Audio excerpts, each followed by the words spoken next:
This is the standard ESNC Series Cylinder. In this video, we'll show how to change the dented barrel in an ESNC Series Cylinder. Before we start, let's explore a common cause of barrel failure. One of the most common reasons is external impact. First, we will take an Allen key and unlock the tie rods, turning the Allen bolts anti-clockwise to remove them. Next, carefully remove each tie rod from the cylinder. Then, unscrew and remove the chuck nut with care.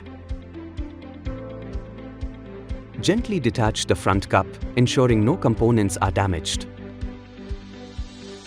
You'll notice the barrel's damage, confirming the need to replace it with a new one. Carefully extract the piston rod and piston, taking precautions to avoid harming other components.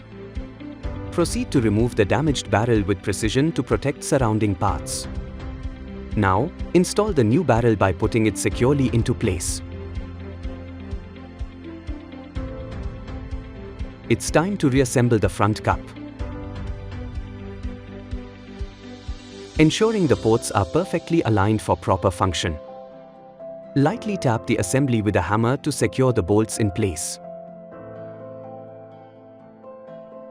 Carefully reinsert all 4 tie rods, one at a time, ensuring proper placement.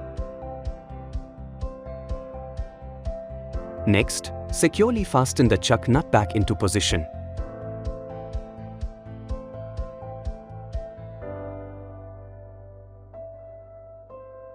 Use the Allen key to tighten the Allen bolts, locking everything in place.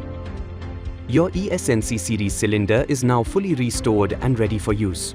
Discover the power of SPAC Pneumatic and revolutionize your pneumatic solutions. Just drop a "Hi" at our WhatsApp number 012047333333 or visit our website www.spacpneumatic.com for more information.